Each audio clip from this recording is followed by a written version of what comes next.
North India आणि south India या दोघांना जोडणारा महत्वाचा दुवा असलेला सोलापूर रेल्वे विभाग आता हाय स्पीड होणार आहे. सोलापूर विभागातील रेल्वे गाड्यांचा स्पीड सध्या प्रति तास 130 किलोमीटर इतका आहे. तो आता वाढवून प्रति तास 160 किलोमीटर इतका केला जाणार आहे. त्यामुळे आता सोलापूर ते पुणे प्रवासाची वेळ अर्ध्या तासाने कमी होणार आहे.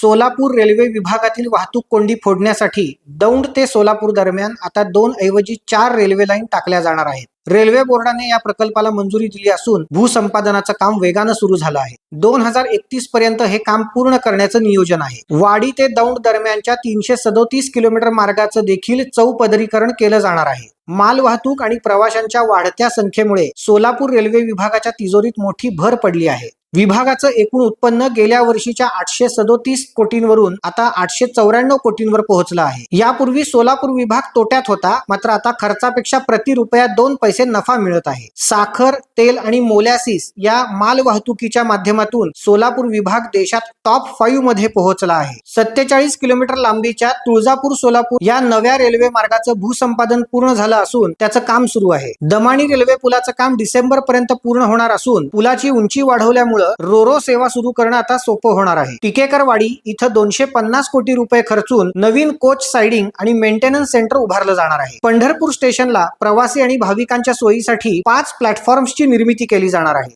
अशाच महत्त्वाच्या अपडेट्ससाठी क्विक टेक्स्ट डिजिटलला फॉलो करा.